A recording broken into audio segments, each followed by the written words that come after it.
उसमें वही है कि गुफ्तगू जब हम कर रहे होते हैं और आपसे जब गुफ्तगू हो रही थी, तो एक चीज़ रिक्वेस्ट मैं आपको ये बिल्कुल करना चाहूँगा कि जब आपके सेशंस होते हैं स्टूडेंट्स के साथ, तो एक चीज़ जो है वो आपका टॉपिक कुछ भी हो, आप सॉफ्ट स्किल्स पे बात करते हैं, डेफिनेटली उनके interview skills, interview techniques, resume building, इस हवाले से बात करते हैं। तो एक चीज़, टॉपिक आपका कुछ भी हो, 2-3 मिनट एक और चीज़ पे लगा दिया करें कि ये जो नस्ल है ना हमारी, ये इसकी जो टिकटॉक की कीमत है, इससे जान छुड़ा रहे हैं।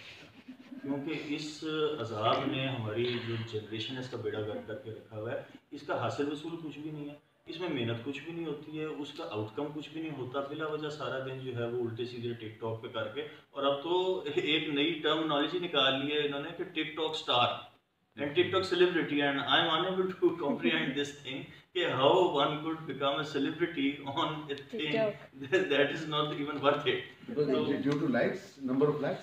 नंबर ऑफ लाइक उसकी वजह है ना सर, कि ये वो लोग हैं कि आपने कुछ भी नहीं करना, बैठे हुए आपने बैकग्राउंड में एक वो म्यूजिक लगा दिया और मैंने अजीब से 2-4 एक्शंस कर दिए, ये मेरा टिकटॉक बन गया। मुझे तो कुछ करना ही नहीं पड़ा। तो जो वो ऐसे हजारों लोग मौजूद हैं जो कुछ नहीं करना चाहते, तो वो जब देखते हैं कि यार ये एक ऐसा बंदा जिसने कुछ भी नहीं किया और ये मीडिया पे आ गया, तो वो उनको पसंद आते हैं। वो this is the concept, exactly this is the concept behind so many likes, कि जो कुछ नहीं करना चाहते, एक ऐसा बंदा जो कुछ नहीं कर रहा, वो उसको लाइक करते हैं। That is how they are getting so many likes.